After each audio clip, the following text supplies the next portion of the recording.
Welcome to the latest edition of the Hudson County Sports Podcast. I'm your host, Jim Hager. With me today is a very, very special guest.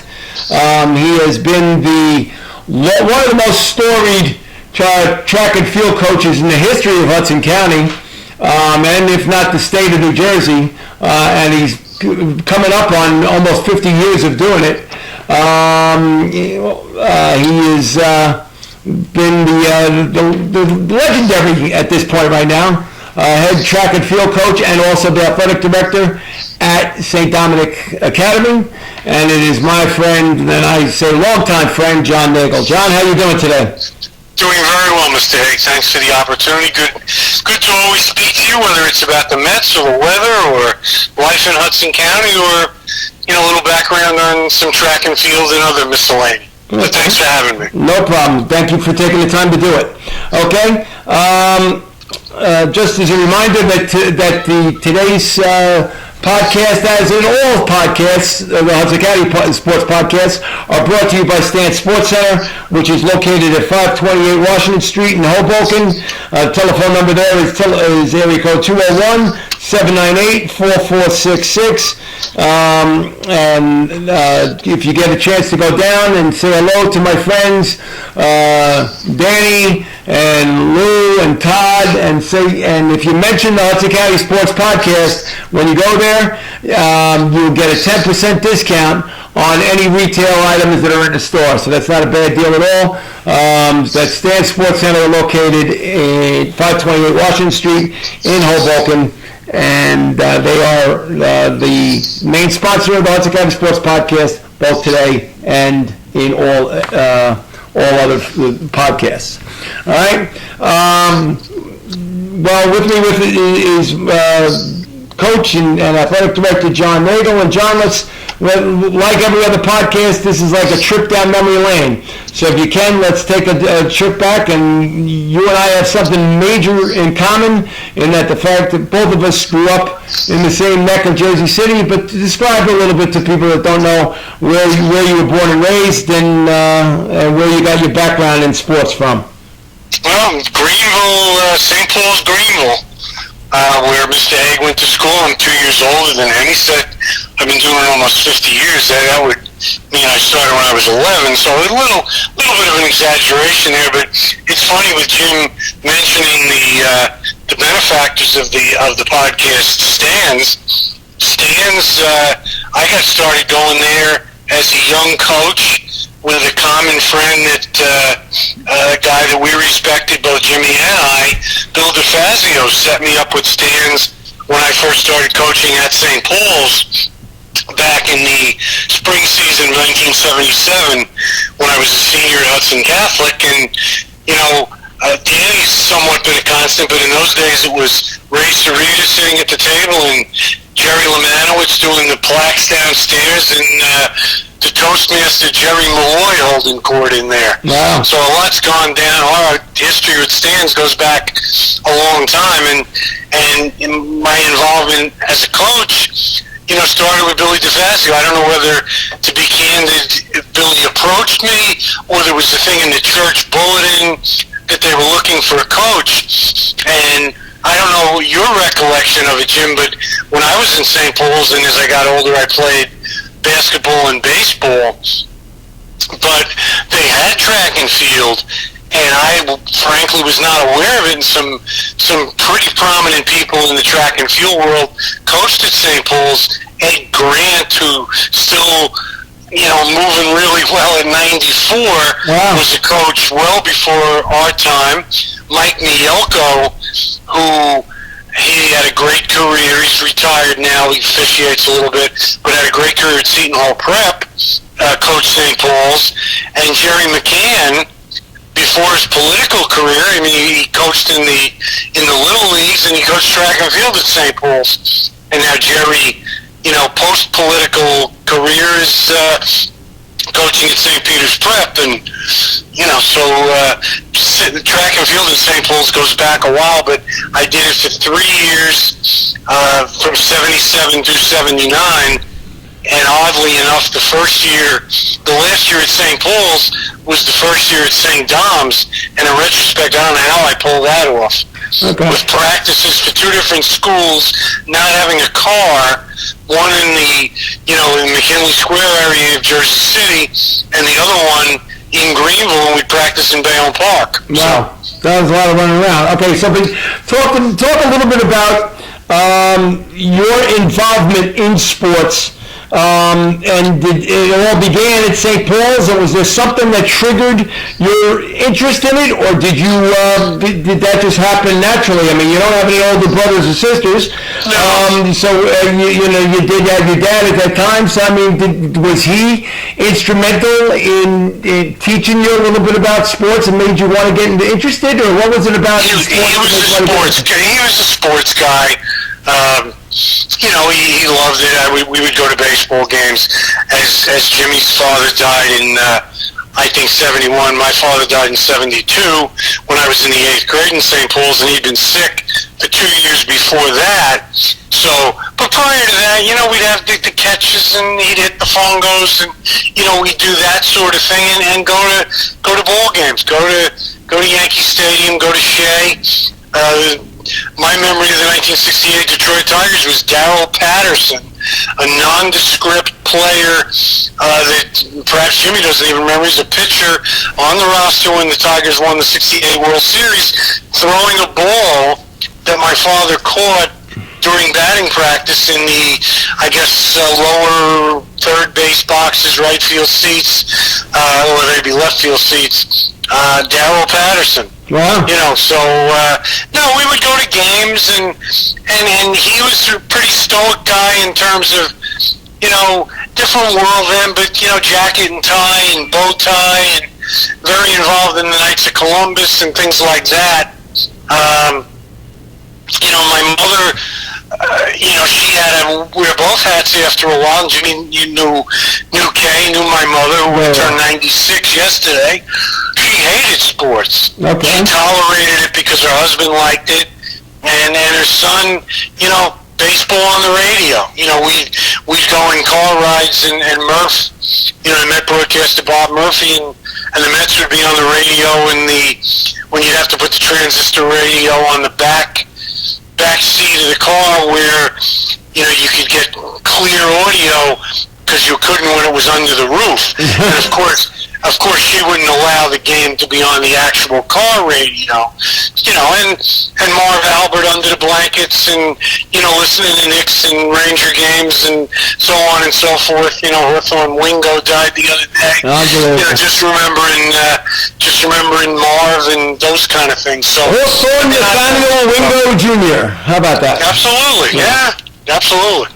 All right. So, but your father was the one that got you a little bit interested, or did you just pick it up, as a little boy? That you were interested? Did you know at that time that you wanted to have a career in sports? No. I mean, I knew 10 minutes after I started at St. Paul's that I was going to do this. Okay. I knew I was going to coach. I enjoyed the hell out of it. All right. I used to, whether it's being an only child, not having siblings, what have you, I would have the baseball cards and I would manage the games. Okay. You'd have the team, the cards separated by teams, and, you'd know that Ken Boswell hadn't gotten in the game yet, and Gil Hodges would platoon, so you're manipulating personnel. And really, and people say track and field is there's not a whole lot of strategy involved, and I beg to differ with that. Obviously, you're a hell of a lot better coach when you have kids who can do things. But that being said, you need to put people in right places and put checkers on checkers and so forth. Right. Okay. So, all right. So you went from St. Paul's, and was there any discussion at all of where you were going to go to high school, or did you always want to go to Hudson Catholic? No. I applied to 3 schools: your alma mater, St. Peter's Prep, Hudson Catholic, and Queen of Peace, because my mother insisted on that, with no knock on Marist.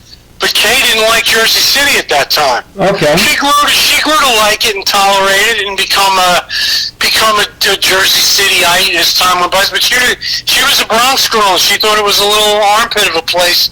Not that Northarlington would be dramatically different from that, but No, just wanted to go to Northarlington and send a little boy to Hudson Catholic. And to be candid, always being a little bit of a renegade, I liked it in Hudson Catholic at that time. You didn't have to wear neckties. Okay. And to be candid, that was my influence in wanting to go to Hudson.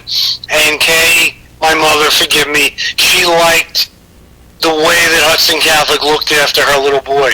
The father was dead. She was, working in Macy's and so forth. And the brothers were straight. They were good guys. They were educators by trade. Okay, but before you got to go to Hudson Catholic, how did you make the decision to go to Hudson Catholic? Strictly because you didn't have to wear a necktie?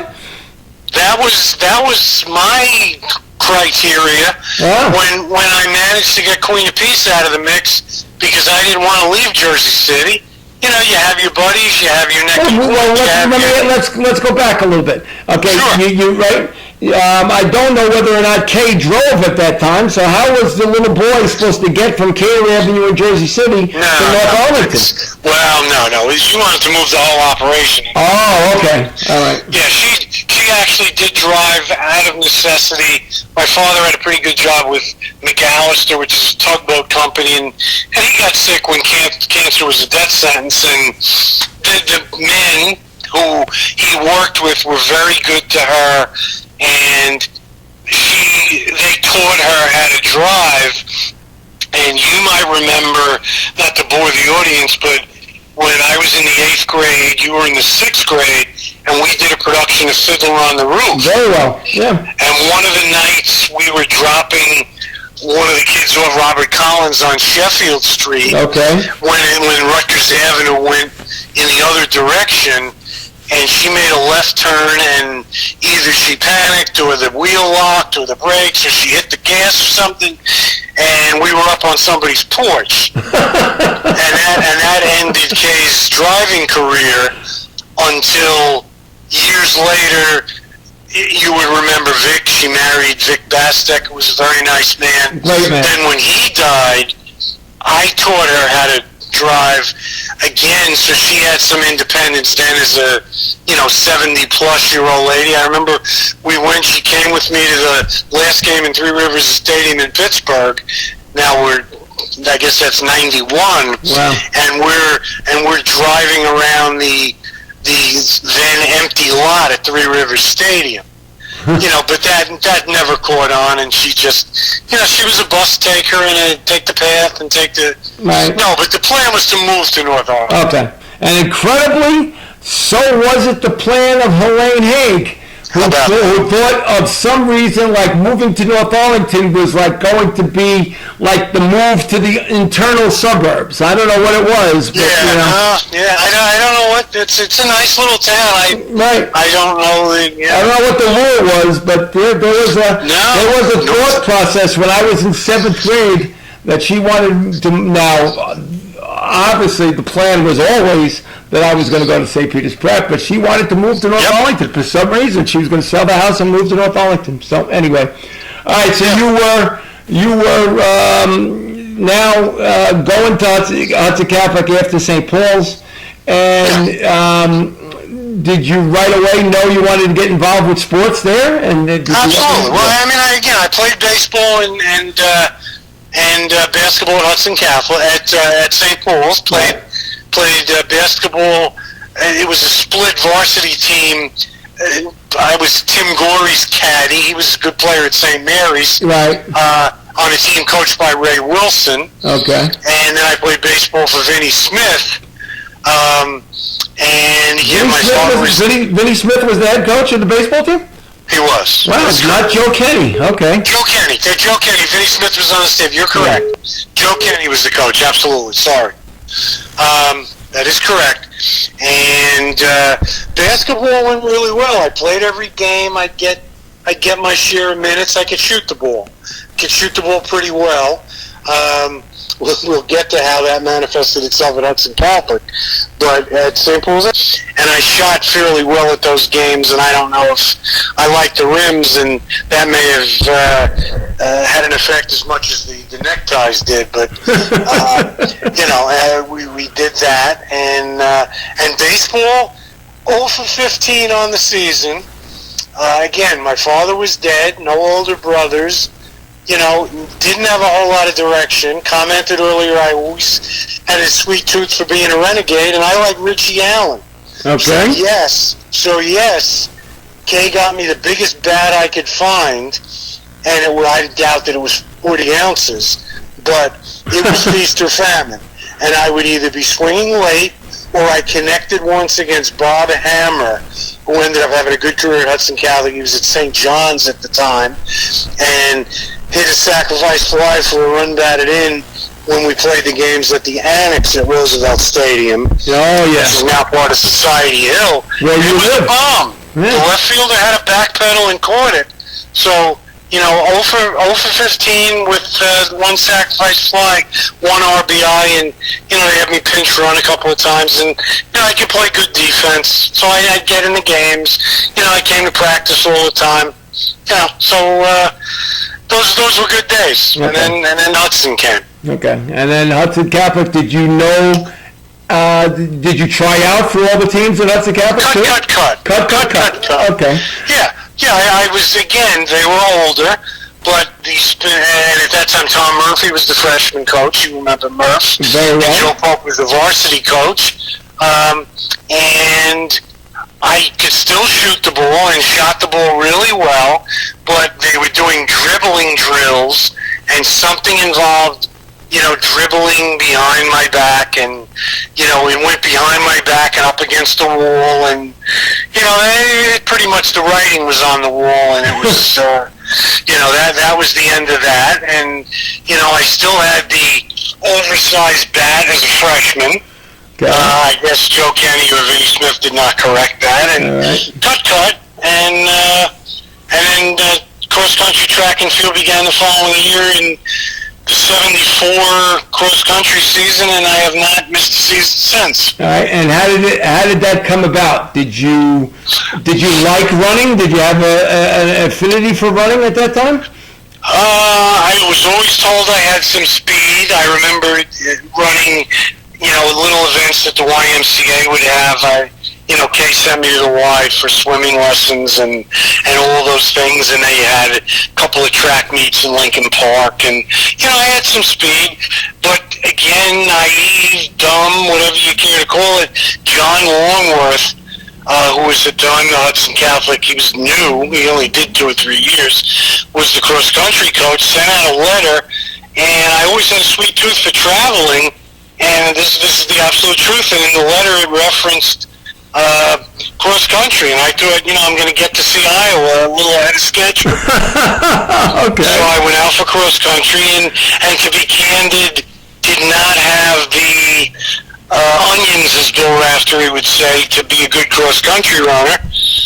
But Paul Linzick drew things out of me, and I was a serviceable runner who ended up getting some money to run at St. Peter's College. By virtue of being able to run a good quarter and a good half, but did not have the cojones to run cross country well. Okay. The discipline, the mindset, nope. Okay. All right. So now, so did you know at that point? Now you're in high school. Okay, you knew you were probably going to go to St. Peter's because that was, from the neighborhood or whatever. But did you know at that point? Did you think you were going to become involved in sports? Was that a goal at that point? I got a lot of letters. I mean, again, right now a 2-minute half-miler is a dime a dozen, but that wasn't as much the case in the mid to late 1970s. And got my share of letters, and I wasn't what I would term a mama's boy, but I felt some sense of wanting to stay local. Remember, by then I was already coaching, and when you coach, there's always the next year and the next group, and, Is Jack Dunn going to be able to run well in the 7th grade? Is Jill McGowan going to be any good? So St. Peter's, with the athletic money and, I had a chance to meet Jim Jacobson there and those folks. It was convenient. They gave me a good bit of money to run, and that's where I ended up. And no regrets.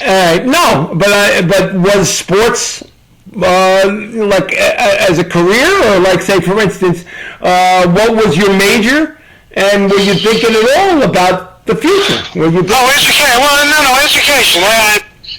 Gun to my head as a 12-year-old, there were like different, I forget what they were called, you probably took to in St. Paul's, some kind of test where you pick categories of what you might want to be. Right.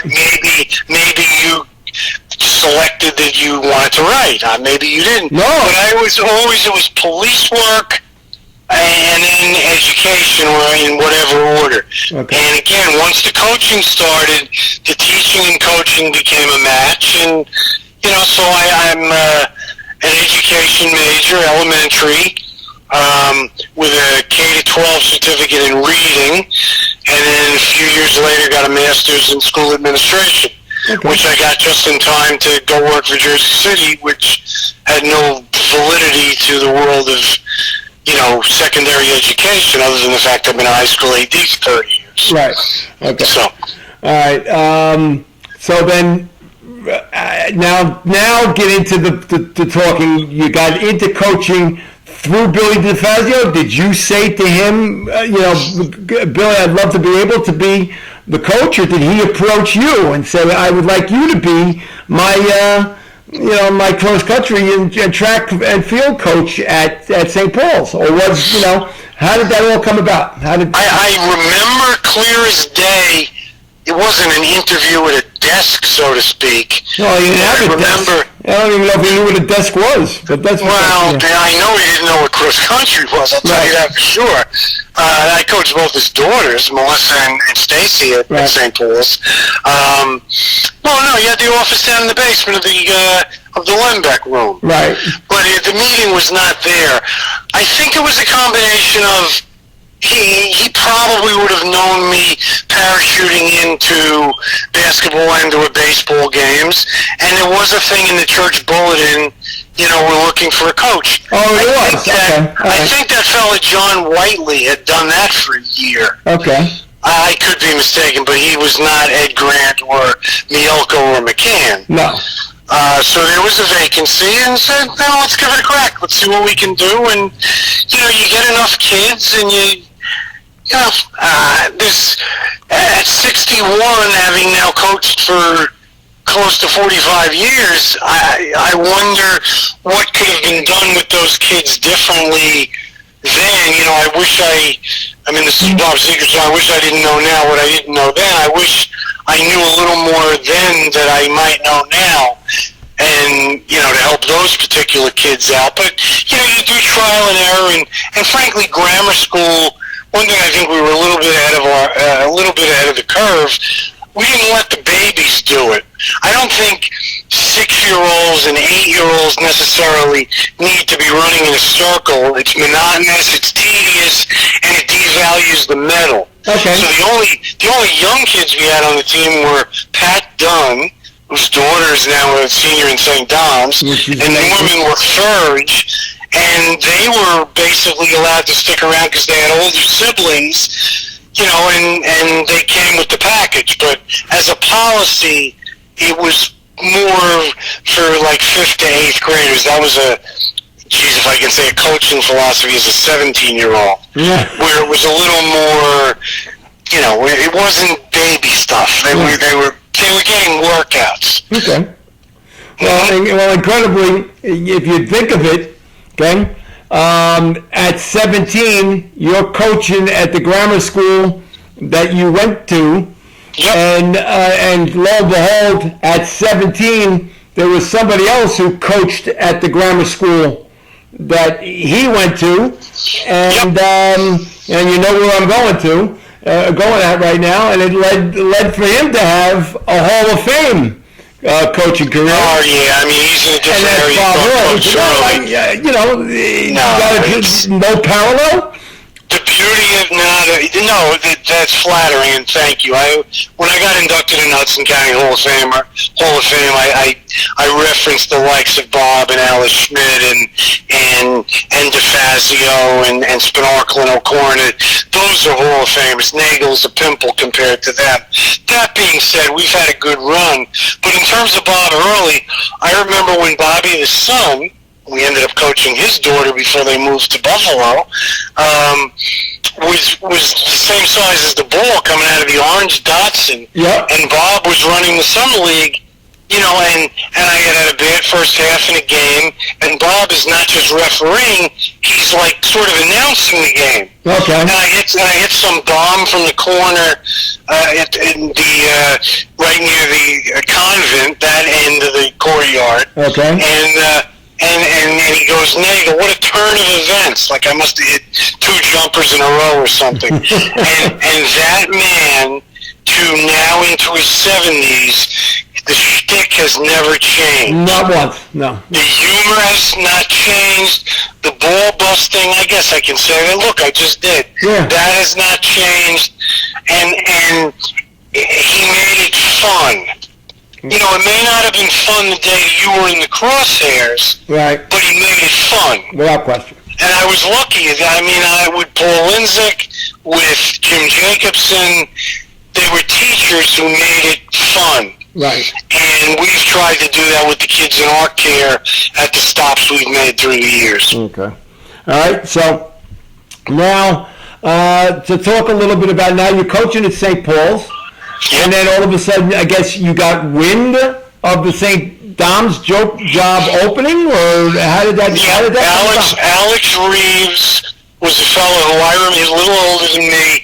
He's probably class of '75 from Ferris. Halfway decent runner at Ferris.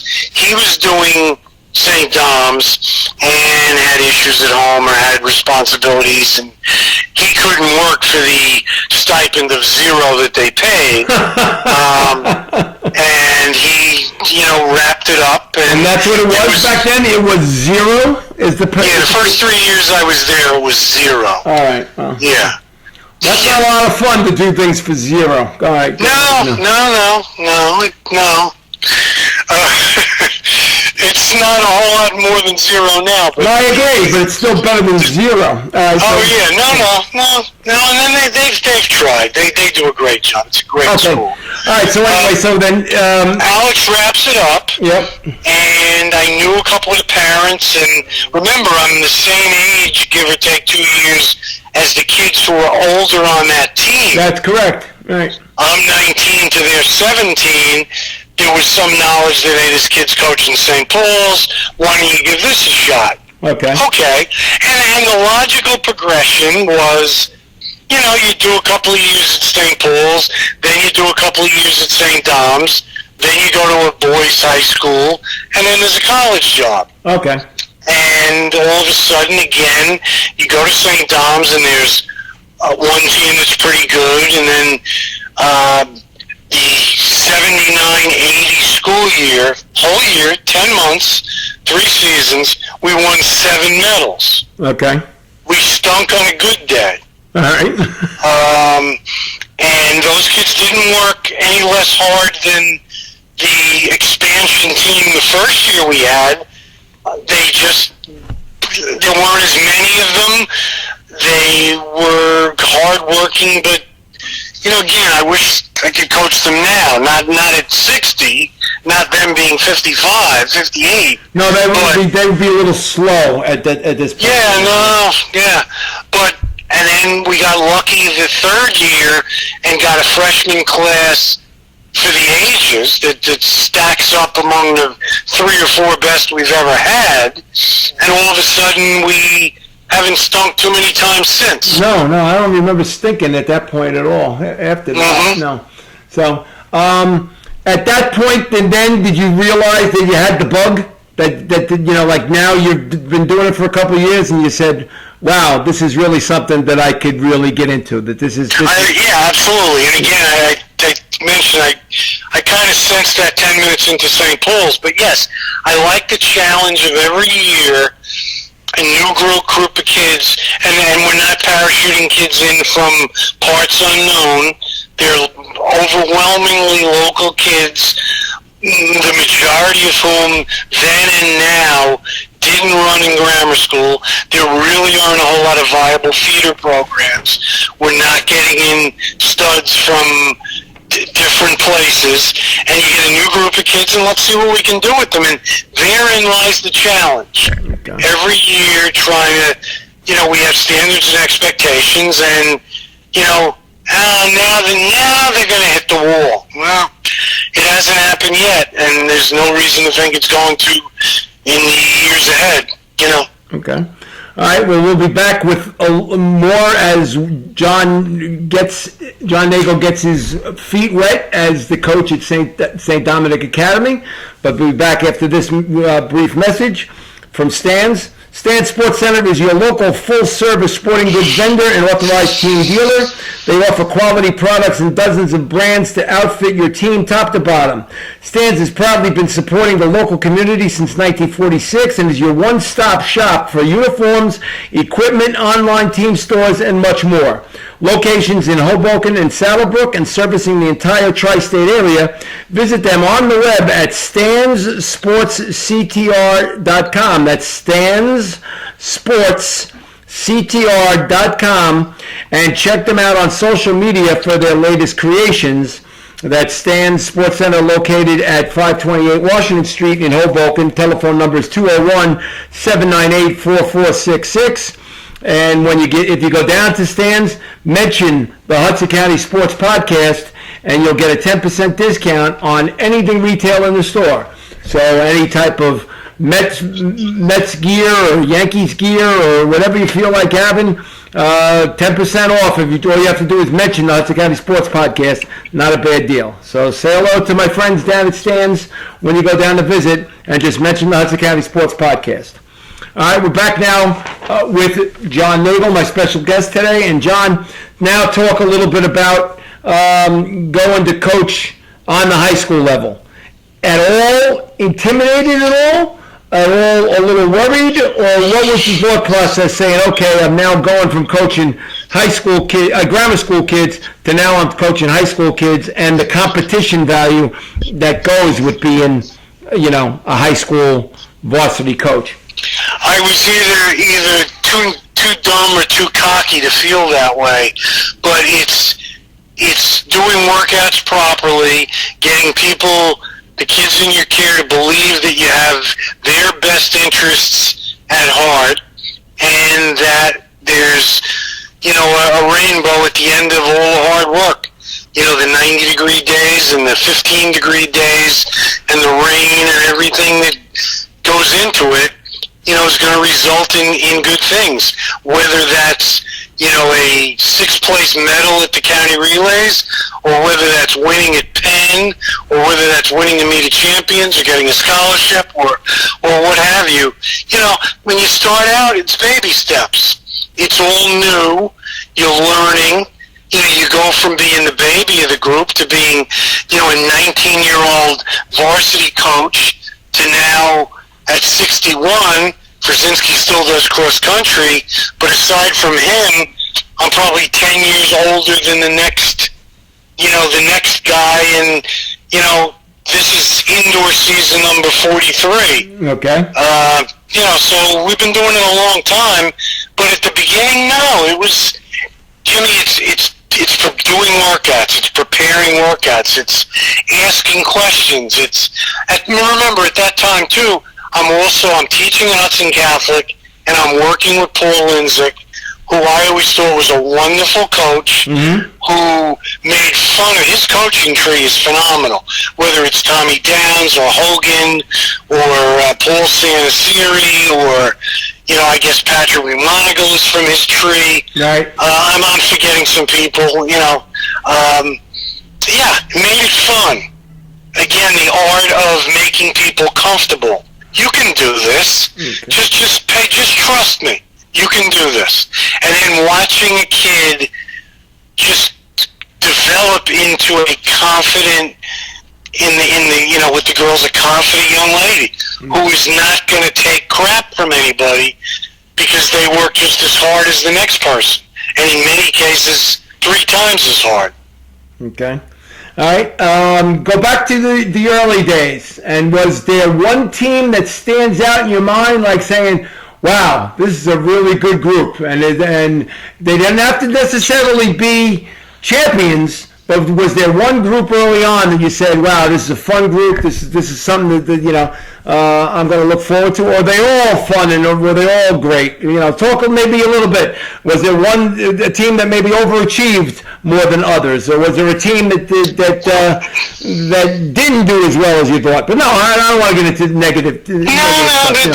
No, again, that freshman class that I referenced, that would have come in, and you covered one of the meets in cross country that we won at Garrett Mountain, and it was 40 years ago when the nuns died in the Whitbend Bridge, and that freshman class, that was like their 3rd or 4th race. Fran Drennan, Kathleen Salmon, Denise Drayton, Carolyn Hull, Jennifer Ewens, who died a long time ago. Yeah. They kind of put us on the map. Right. And I got some crap at that time because in trying to build a program, to me it was more important for them to flex their muscles and learn how to do well. And we went to Ridgewood, which was a big meet at the time, and went to Passaic Coaches to try and win freshman titles with that group, knowing that they were going to be good. And, I got some grief from the powers that be in Hudson County. Well, how come you didn't go full bore at the Hudson County meet that particular year?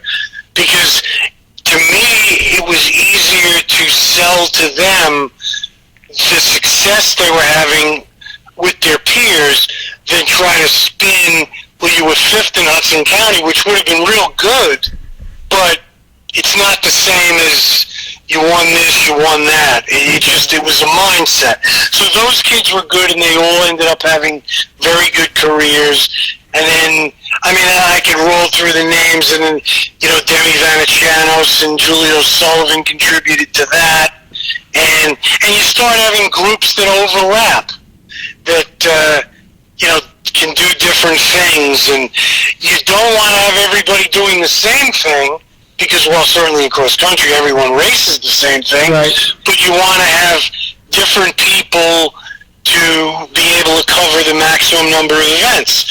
So if you do a lot of training, and maybe this is a blind spot on my part because I was a half miler, but if you train a lot of people to run the half mile, your fast half milers can get down and run the quarter and the 200, and your strong half milers can run the mile and the 2 mile. Right. And then you're covering all the running events that way. And a girl who maybe can't run a lick, she's, we do push-ups and she's doing twice as many, maybe she can throw the shot. Okay. And this one is very light on her feet. Let's see if she can long jump and high jump. So you're covering all the events.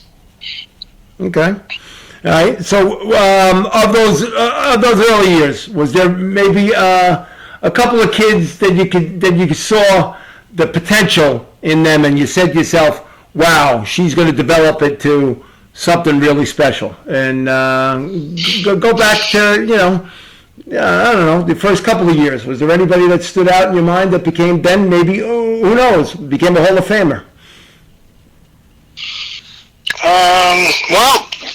Carolyn Hull, who now lives in Los Angeles, grew up on Oak Street by the old CYO. Okay. She was a kid who was, a pretty good freshman, not a bad sophomore. And then we had some access to the fitness center at the YMCA on Bergen Avenue. And she lifted and worked really hard doing that. Did a lot of running over the summer, something I never did when you asked how I was as a cross-country runner. I didn't do those things, didn't do the extra things. She did them, and all of a sudden, she's leapfrogging people. Okay. And what that's going to do is, that's going to make the others say, wait a second, I'm better than her, but she's beating me, so I better work harder too. Right. Okay. All right, so what year is that roughly? She graduated in '84, Carolyn Hull, so that's early '80s. Early '80s, okay. Yeah. All right. I mean, then the first Hall of Famer, and then maybe there's some debate that people prior to that could be in the Hall of Fame, and time will determine that. But Leanne Sullivan arrived in, I guess, the fall of '88, 6, 7, 8, 9. No, '86, the fall of '86. Oh, okay. And yes, because she graduated in '90. All right. And obviously had some skill and could do different things, and was pretty good. And then sophomore year makes the Meet of Champions, and this is before Mile Split and Die Stat and computers and what have you. She made the Meet of Champions in cross country? No. I'm talking about this is outdoors of what would have been outdoors of '88. Okay. All right. So as a freshman, she made the Meet of Champions? No, she might have. I'd be lying. Okay. I'm thinking of a race as a sophomore. Okay. And they're lining them up, and it was 15 girls or whatever, and they're all in the first heat, and she goes out and hammers. Probably a little ill-advised. Certainly not what we spoke about. But you could hear the guy announcing and hear him flipping through papers, not knowing who the hell it is. Okay. Well, what is St. Dom's, or where are they from? What is the St. Dom's? Yeah. And this kid is running in the front, and she ended up finishing 8th or something. Okay. But then the next 2 years, she was second in the Meet of Champions outdoors both years, losing to a girl named Monica Olkowski, who went to Tennessee. Okay. And Leanne went to Wichita State, and then fell in love and gravitated to Portland State, where she got a degree, and now she's a vice principal of a school in Portland. Right. Okay. So she was your first true superstar then, I guess, right, Leanne? I don't like terminology like that, but for the purpose of your question, yes. Extremely good. How's that? Yeah, she was, yes. Okay. Yeah. All right. Yeah. All right, and then the next one that was extremely good, I guess that falls in line, has to be Sherry Selby, and she's correct.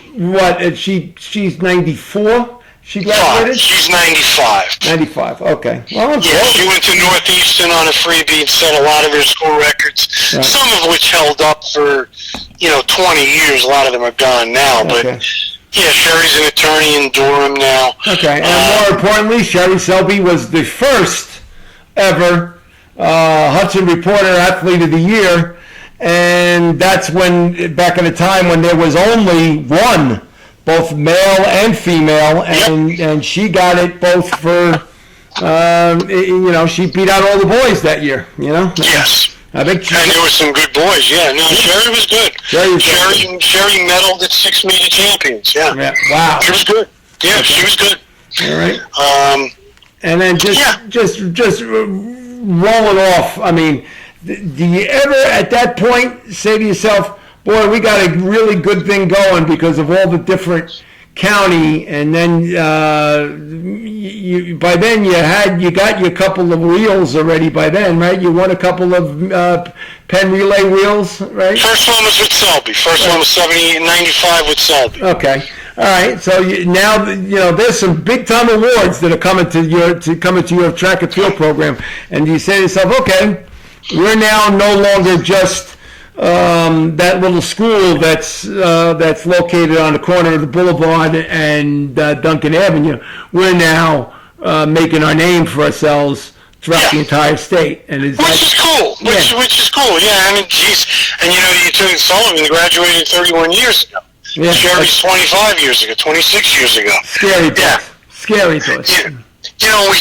We talked earlier about, the logical progression. I mentioned do St. Dom's for a couple of years, then you do a boys' job. And the college job, just backpedaling, your buddy Bill Stein offered the St. Peter's College job to me in 1990.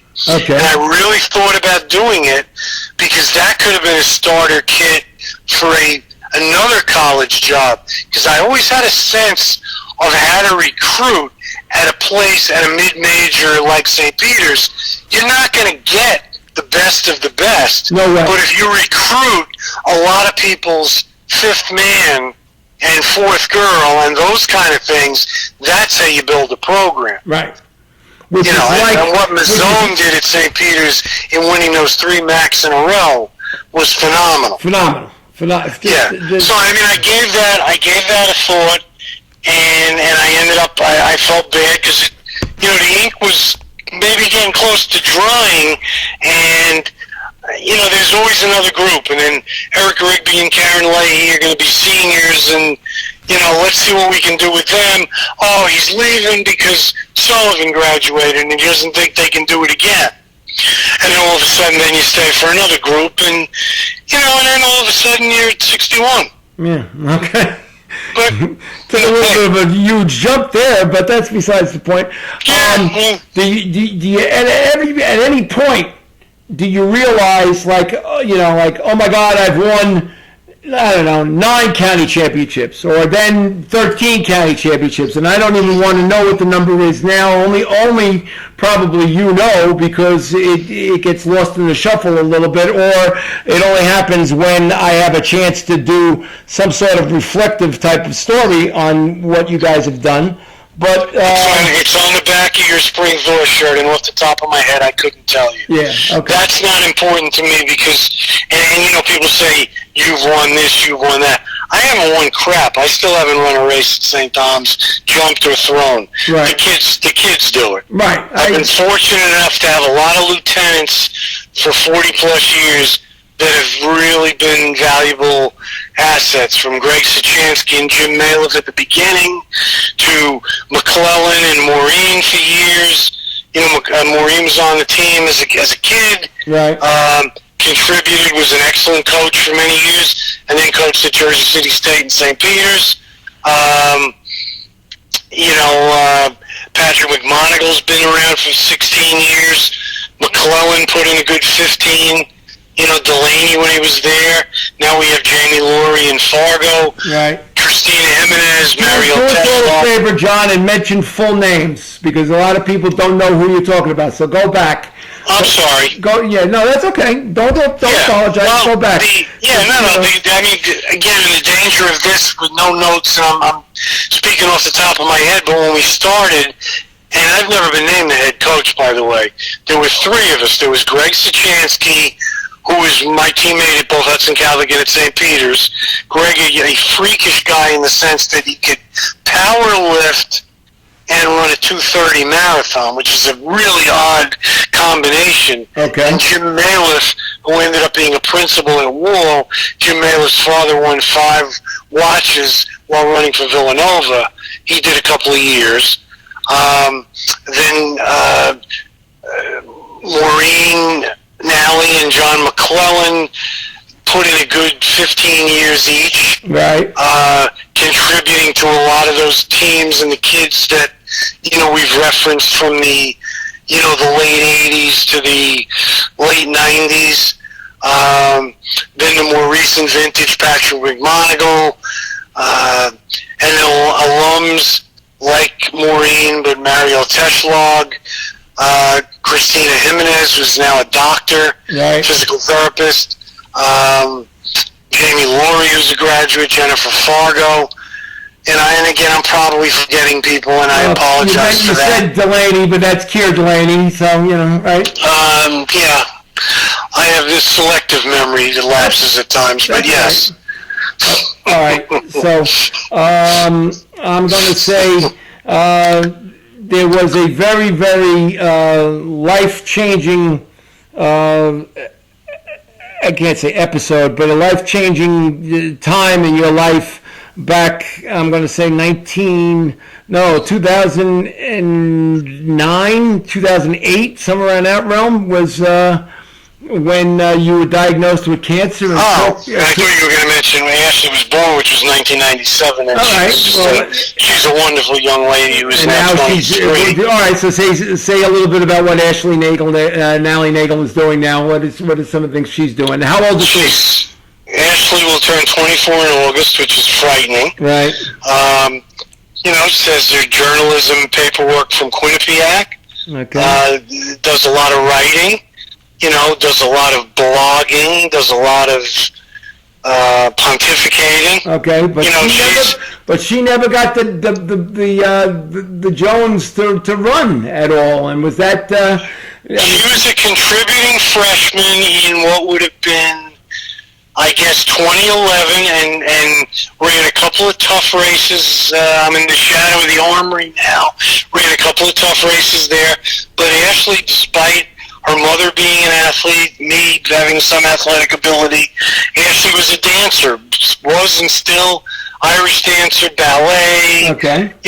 She did all at St. Vincent's and All Saints, did the obligatory soccer and basketball and so forth. Well, it wasn't her thing. All right. I wouldn't say she's a big sports fan.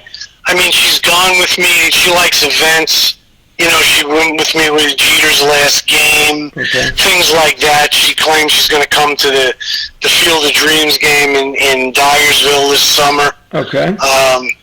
Yeah, she's a doll, and well on her way to living a real good life. Good kid. But now I wanted to get into the life-changing event, and that was the day when you were diagnosed with having cancer. And did it hit home? And what were we talking about, John? 2008?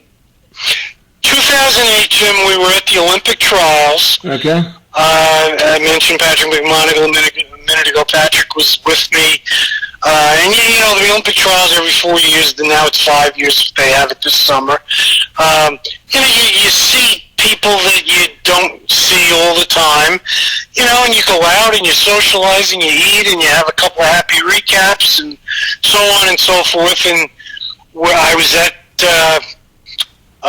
drawing a blank, what it's called, Hayward Field, a hot day, and weird feelings. Like, what's this? Weird feelings. I'm saying, I didn't have too many happy recaps last night. It's not that.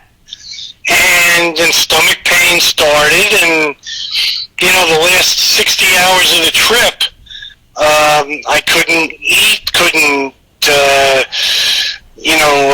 do proper bathroom activities, etc. And it turned out I came home, and, I'd always gone to the doctor, but, they say I get colon cancer. They say you're supposed to get a colonoscopy at 50. Well, I was 48. I wasn't avoiding getting it, but I'd never gotten one. And Howard Levine, the doctor in Bayonne, to his credit, sight unseen, said you have colon cancer. Knew before you even had a biopsy, anything whatsoever? He knew? Sight unseen. I told him what I was feeling, and he said, this is what it is. Wow. Tom Heath, a good buddy of mine, Tom Heath, who is the Bob Early of our sport, the CBA coach for a million years and a good friend. His wife, Kathy Hansen, very involved in Sloan Kettering. Hey, John, we'll get you hooked up with Sloan. And here we are 13 years later, and, there's been a couple of recurrences and so forth, but, they do good work, and I guess I've been a halfway decent patient. I mean, it has not altered, other than the obvious things, it's not altered my lifestyle at all. I never blinked. I think I'm largely unflappable. Okay. And that's helped. All right. Now, at all, was there ever the thought of the mortality that comes in, or is that natural? When somebody gets that kind of diagnosis. Not once. Not once. Okay. Not once. Okay. So you basically just said that's it. I'm going to go do whatever they say and keep going and getting the treatment and going about it, right? Go to work with my chemo bottle. Go to practice with the chemo bottle. I mean, and you lose a ton of weight, and you don't always feel well, but the alternative is you slip into the why me kind of stuff, and that's why me. I wasn't saying why me when I was high on the horse, so why should I say why me when I get thrown off the horse? Okay. No. So all right. And knock on wood, you've done pretty well, considering although you had major reconstructive surgery and what have you, but you've done pretty well, and you've changed your life tremendously. But aesthetically, I'm not going to be a swimsuit model, but I don't think that contract was pending anyway. you know, it is. I don't want to use that. That's very Trumpy, and it's the cards that were dealt me, and like anything else, you deal with it, and you make the most of it, and you move on. Okay. And it's, I've had help as it relates to things that I can't do. When I've been sick. There was a time when even years were bad. I had a couple of issues in 2008, like you mentioned, but then 10 and 12 were not so good. Okay. But we've been on a pretty good roll. I don't know. It's not one thing, it's something else. You had a little heart oblation on September 11th, and I don't advertise these things, so now I'm talking about it on the radio with Jim Haig. But, it's life. Okay. All right. And how much does the life-altering cancer diagnosis push you harder to make you want to work harder, to keep going, and to keep coaching the kids that you coach, and to be around to see your teams become young ladies and mothers and that type of thing moving forward? Yeah, and Ashley as well, of course. Right. Yeah. Just trying to live as well as you can. They come up with, well, you probably shouldn't eat this, and you probably shouldn't drink that, and, I largely listen to them, but I didn't enter a cloistered lifestyle, and I'm not going to, common sense dictates a lot of things. Okay. And if you basically, and it's, now I'm going to say this almost sounds ridiculous, but I'm being honest, I've been lucky. Okay. You could say, oh, you're lucky you got sick. Yeah. But I'm lucky that it's 13 years later and, doing pretty well. Okay. So, I don't know other people say they could be lucky getting a colon cancer diagnosis. We're not promised tomorrow, so I'm going to have a ball today. Okay. All right.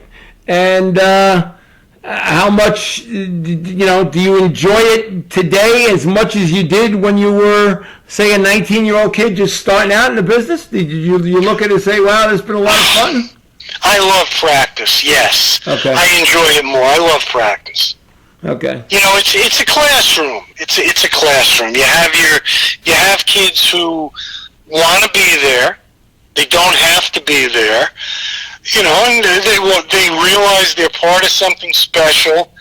I like to hear what they think. And there's a great interview. I don't know if it's still on Mile Split, but after the kids won the state sectionals in cross country, which is their 5th state title since 2016, Kayla Sullivan was interviewed because she won the race. The team won, and she came out with, there's ghosts in these uniforms, and that's something. That's a great line. It's a throwaway line, but we've talked about it. I mean, they listen. Okay. There are. There's standards and expectations. If you do this should happen. May not. It may not. There may be somebody better. You can't control that, though. All you can do is just work as hard as you can and come back and do it the next day. It's like life in the sense that it's a progression, and you can have a great week, but then if you take a week off, you lost the week that you did well. Okay. It's got to be day after day after day, and that's inherently monotonous. Mm-hmm. It was monotonous from June 22nd, and we didn't have a meet till October 3rd. It was monotonous having the kids do distance runs for the last 2 months with no armory, fitness training, no speed, no structured coaching, but just running. There's a discipline involved in it. You don't need a ball. You don't necessarily need teammates, but yet they'll fight for each other and they'll go through the wall collectively, and that's going to knock the wall down a whole lot faster. Okay. All right, talk a little bit about this last, say, calendar year to 18 months in how incredible it's been, the amount of success that your team has had. especially to your cross-country season. It never happened before. It'll probably never happen again in Hudson County history, where you went undefeated. You went to 5 events. You won all 5, and that included a state sectional championship. I think they posted themselves, in my opinion, the second best cross-country team in Hudson County girls history. Kearney that won the Meet of Champions in the late 80s. They won the Meet of Champions, and the end of conversation. Right. But in terms of this, see, it's not like, well, somebody could say, oh, they won 5 in a row. Nah, a little different, because you might have beaten 15 teams in the first meet and 12 in the next. You might have beaten 80 teams. Right. Granted, you might have run against Garfield 3 times. Again, state titles. The enrollment went down a bit, and we're in B. Right. We were good when we were in A. Agreed. We wouldn't have as many pelts if we were still in A. Right. Because we were a small A. Now we're a mid-sized B. And we can flex our muscles in B. We won the state relays 3 years in a row. Frankly, 2 weeks ago we would have won the state relays this year. Mm-hmm. To go for a 4-year sweep wasn't to be. Yeah, it just didn't happen. That's all. Didn't have, the meet was not contested. Yeah. It's been fun. It's been fun watching the kids feel good about themselves. There's a great, if you get a chance to watch it, and it's up on the kids', I don't know what they call it, chat room page or something, that I thought was really great. When Bill Parcells was inducted in the Football Hall of Fame, it's not the 48-minute version, but there's a 7-minute version where he talks about the culture of a locker room and the things you learn in a locker room. And it's different races and different backgrounds and different economic stratas, but the thing that governs it is, does the person work hard, and can they help us if they do? And when you're fortunate enough that enough people do that, and you're successful, they'll have that for the rest of their lives. That's the beauty of, I refer to it as the death party, when they had a party for what was my 30th year in St. Thomas, when I don't think a lot of people thought there was going to be a 31st year. Right.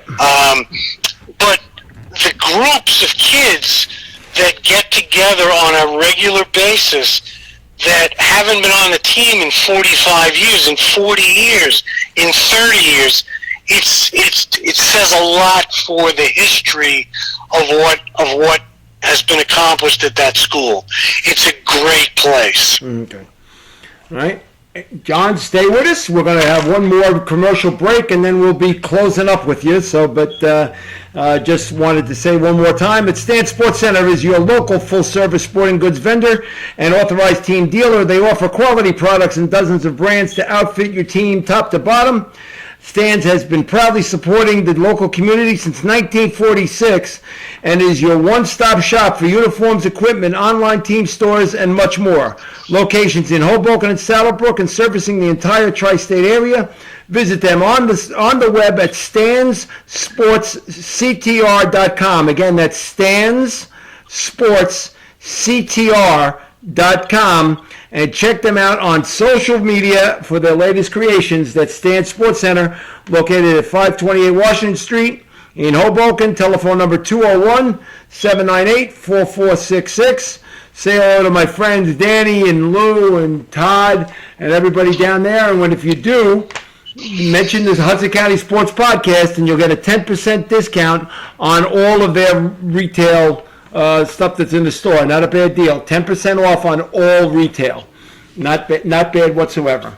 Okay, John, talk a little bit about what we didn't even. All we talked about was coaching for the last hour, and we really didn't talk about. You have two other aspects to your life, and one more important than the other, and that is actually three. One is being the athletic director at St. Dominic's, which you've been for the last 30 years, and how much is it a tough job to juggle both being the athletic director and being the full year coach, track coach, because you can do cross country, indoor track, and outdoor track.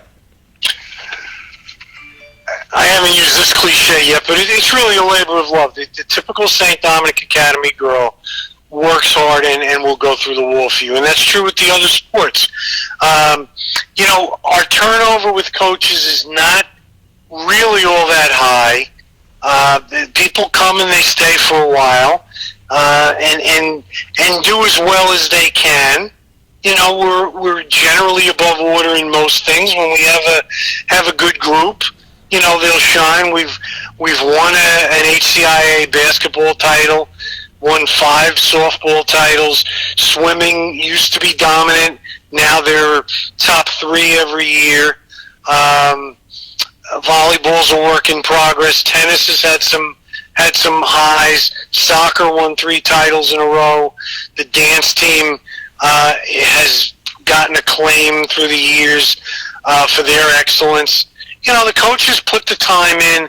The young ladies work hard, and the support of the school has been phenomenal. It's a lot easier to do it this year now that I'm retired from Jersey City, where I have a phone and an office and a desk, as opposed to clandestine phone calls outside a municipal building. Mm-hmm. I enjoy it. It's the people that you meet and you get to work with. Whether it's, and again, you start naming names and leave people out, it's bad. But whether it's Hanson or Pearson or Nick Marinello or Ferraccio, Vinny Almeida, these are good people who, commit to the kids. A lot of cases, current or former coaches.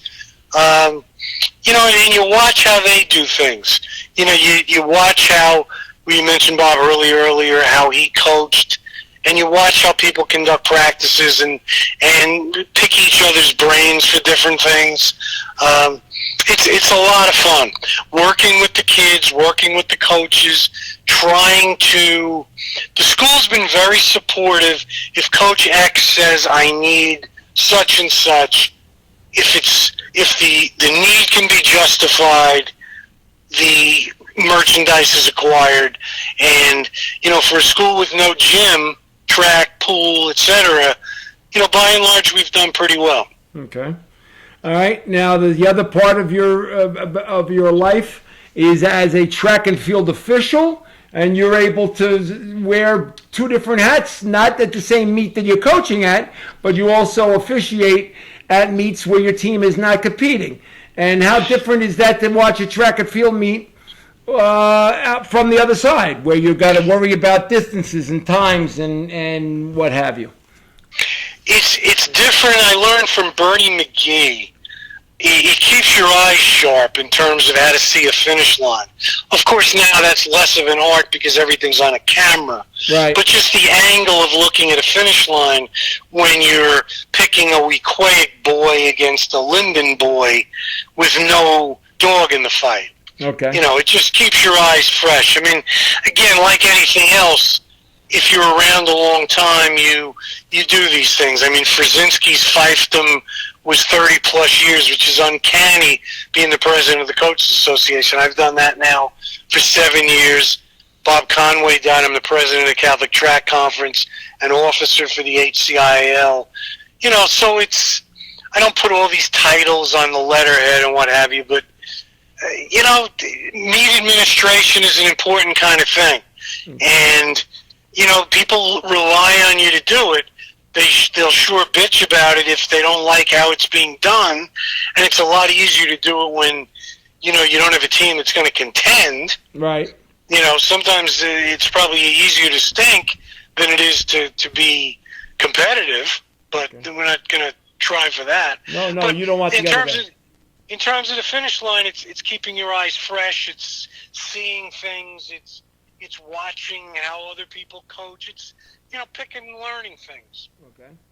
All right. And then the last part about your career that we haven't mentioned at all is that you do a lot of public address work. Working for you do the county championships in basketball every single year. You also are the regular voice of Hudson Catholic and St. Peter's Prep in some cases, and then you also do a lot of of other sporting events having to do with public address. And how much fun do you have with that? I enjoy it. Did St. Anthony for years. A lot of fun. The root of that was I was a young teacher in Hudson Catholic. Eddie Garland was the hockey coach at Hudson Catholic. You know, for $20 pizza and beer, he had me to do a couple of hockey games, and it carried on from there. And you know, that's 30 plus years of, you know, seeing and being at most of these things, and you know, watching, and again seeing how people coach, seeing how people conduct themselves, how they handle interviews, how they handle stress. You know, you learn things from it, and just, you know, I enjoy it. It's a lot of fun, and as long as people keep calling, I'll keep doing it. And Jim, before I forget, there's one coach that had a cup of coffee with us, but a prominent guy who did a real good job. He's now a superintendent, Mike Wasco, who was an '88 Olympic bobsledder. Okay. Was a great track and field athlete at Shirley Dickinson. Sure. 6'10" high jumper, 46-second quarter miler.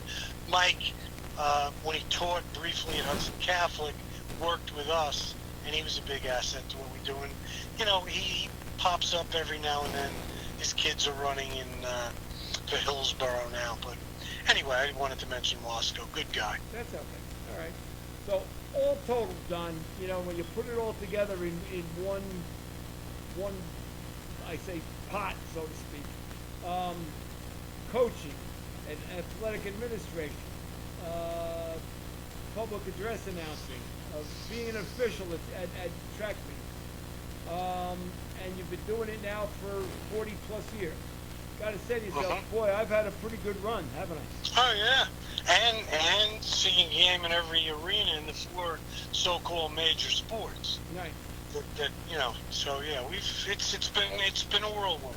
Okay. Had a lot of fun, and you know, I'm looking forward to going to spring training. I hope COVID and Mother Nature cooperates, and you know, do a little sunning in Arizona, and you know, see how that plays out. But all right, now talk before we say goodbye. Talk real quickly about your uncanny novelty and hobby that you have of going to all these different stadiums when they first opened. And when did that begin? And why was it? What was it about going to these stadiums and starting going to them when they first opened? everyone in baseball, I don't. The rules aren't as the same in the other sports, but in baseball, first game in every stadium that's open since Toronto, and I don't remember if it opened in '89 or '90, the Sky Dome. One time Major League Baseball scheduled the opening of Comerica Park and Houston on the same day. So I went to the second game. I went east to west or something to avoid to do that. It's a chance. Never with tickets. Right. Never. I mean, Higgins. We went to the first game in Target Field. Higgins was worried we weren't going to get in, so we bought these, tickets in advance. To me, I like the street commerce. It's just fun. You meet people. You take a stupid picture with some guy who everybody always gets stood up. There's tickets. The easiest games to get in are the ones that people say you can't get in because it scares off potential buyers. Okay. Love it. It's just a lot of fun. But you have hardly ever missed any of them since they've opened, right? All the brand new baseball stadiums you've been to? Not a one. Okay. Arlington, I didn't go to Arlington for the postseason last year, but they're scheduled to open in April, and if they're opening and they're having fans, I'm going. Okay. And Yep. And is it just you like the idea that it's a novelty that you end up going? It's just. Jim, I guess I hope I live long enough to get old and can't do it. But at what point do you stop? Okay. I don't feel like doing it. I don't drive any slower. I don't coach any less aggressively. I don't want to become an old fart. Okay. The birth certificate says I'm becoming an old fart, but not mentally, not what I choose to do. No. Okay. Nope. And Don't see it happening. And if it and, does, and it's you get a huge kick out of going to all these different places. And seeing huge your kick. ballpark? Absolutely. Okay. Yeah. And but there is no new ballpark to go see this year, though, right? If there is Arlington. Okay. And remember, I missed the 3 new football ones: Vegas and 2 Los Angeles. Oh, that's right. Okay. And they won't. Hopefully, by the time football season starts, you'll be able to go to those places. That's 2 trips. Well, yeah, 2 trips. Well, you only have to go to one. There's only one. No. There's only one football stadium in Los Angeles. So. Yeah, I got to see both teams at home. Right. So you only And have to once the ball's in the air, if I don't see the opening kickoff, the opening tip, the opening face, it doesn't count. Oh, okay. I've gone back. I've had to go back to Denver. I'm a high grader. All right. So, Now I might, in the 3rd quarter, have to go to the restroom and miss a play. Yeah. But, I'll do the George Costanza fire drill to get in to make sure to see the kickoff. Okay. Yeah, that's a visual. Fire! Yeah. And well, hey, you have an edit button, but the elderly, the infirm, short skirts, and colostomy bags part the sea. Yeah. So I don't wait on a whole lot of lines when it's 2 minutes to kickoff. There you go. All right. On that note, we'll end this. But all told, John, you got to say to yourself, boy, I've had a pretty remarkable run, all because of sports. Yeah, it's been fun, and the people who've supported it and done it with me. I mean, I can do all of them by myself, small groups, couples, things like that. Right. And athletically, whether it was Hudson Catholic or St. Paul's or your alma mater, when I was kind of being the bench coach to young coach Chris Caulfield, and to St. Dominic Academy to trust me to work with the kids in their care. Yep. And to implement my ideas and having some faith that we had a concept of what we were doing and believing in it. And, these are great institutions, and the children that support them and their parents, they pay top dollar, and, you want to give them the best opportunity that they can have. No question. And no end in sight, right? You're going to be doing this until the cows come home, right? I hope that somebody grabs me and say, John, you're losing it, if that occurs. Okay. I mean, it's in me to who the hell knows, 5-6 years from now, I'd get a kick out of wrapping it up at 49 2/3 of a season. Remember, I started indoors. Right. So not doing the 50th season, that would be entertaining. Okay. But no, I'll be coaching. We got a new group that's going to be around next year. It's going to be a challenge because the cynics don't think we'll survive after this group graduates. And you heard it here first. Okay. Don't cry for us, Argentina. Well, nobody does cry for you anymore, in that respect. So everybody says, like once you're the king on the hill, you're the most hated person in the building. Everybody hates you once you're the king of the hill. So they only like right now. They only like the people that lose all the time. If you're a loser, oh yes, hi, how are you? Good to see you again. Whatever. If you're a winner, bye. We don't want to. They don't want no party. Wow, out of the mouth of babes. There you go. John, all baloney aside, this is a nice service in terms of, I've listened to the other ones, whether it's Marinello or Keith Davis or Early, or these things are informative. You learn things. I learned things I consider Marinello a buddy. I'm going to go see him in about 5 minutes. And I learned things just listening to him. Yep, absolutely. So I learn something every day when I do one of these. So, same thing. I learn everything. And you're a resource who's been around for a million years too, who knows the landscape, and with the Jersey Journal being what it's become, with all respect to their limited staff, you're really the only show in town. So yeah. I know that there's people who appreciate it, and you've always treated our sport seriously, and that's somewhat rare. So thank you. Well, thank you for taking the time to talk to me. And we will obviously see each other somewhere down the road, probably sooner than later. So thanks again, John, for spending this hour with me. And we'll see you soon. Now go run and go announce the game or whatever you're going to go to. What you're going to be late Thanks, for. Mr. Haig. Yeah. Yeah, no. All Thanks. right, I'll see you soon. Good afternoon, everybody. Take care. Thanks, Jim. Be well. And that was my special guest today. That was John Nagel, the longtime track and field coach and athletic director at St. Dominic Academy. And special thanks to my executive producer, Johnny Haig, my great nephew, who is right now we're all in the middle of a family crisis. Johnny's father, my nephew, John Haig, is in a major battle right now after having open heart surgery recently. So we just want to make sure that we keep John in our thoughts and prayers as we move forward. So anyway, thanks so very much for listening to this edition of the Hudson County Sports Podcast. Again, it's brought to you courtesy of Stan Sports Center, located in Hoboken, 528 Washington Street in Hoboken. Telephone number 201-798-4466. Thanks again for listening. Again, I'm Jim Haig. Have a pleasant afternoon, and we hope you will have another guest for you to take in next week. Thanks again.